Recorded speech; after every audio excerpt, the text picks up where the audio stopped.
வணக்கம் நண்பர்களே. இங்கே பார்க்குறது கேக்டஸோட ஃப்ளவர் பாருங்கள். டூம் கேக்டஸும் பால் கேக்டஸும் புத்துருக்கு.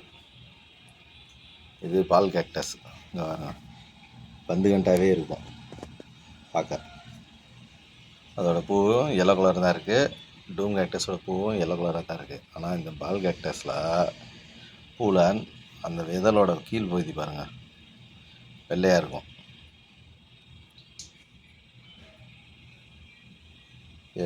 எல்லோவுக்கு அடுத்து ஒயிட்டுக்கு அடுத்து எல்லோ வருது பார்த்தீங்களா ஃப்ரெண்ட்ஸ்? பால் கேக்டஸ்.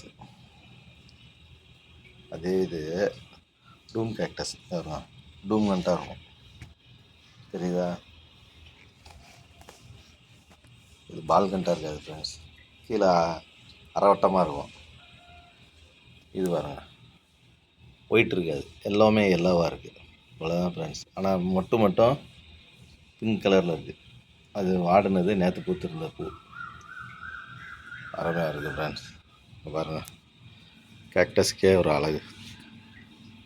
அந்த 2 பூ பொறிக்கிறது அந்த கேக்டஸோட மொத்த இதையும் அழகுபடுத்துது.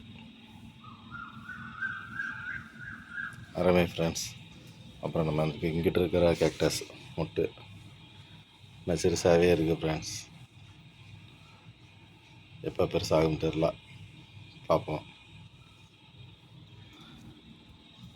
Thank you friends. இதுக்கு பெரிய இடம் தேவையில்லை ஃப்ரெண்ட்ஸ். இதில் 100 வெரைட்டி இருக்குது ஃப்ரெண்ட்ஸ். ஒரு சின்ன ஏரியா தான். வாங்கி வளங்க ஃப்ரெண்ட்ஸ். மாடித்தோட்டம் அமைங்க ஃப்ரெண்ட்ஸ். நம்ம சுவாசிக்கிற சுவாசத்தில் ஒரு துளியாவது நம்ம உருவாக்கின ஆக்சிஜனாக இருக்கணும் ஃப்ரெண்ட்ஸ். தேங்க்யூ.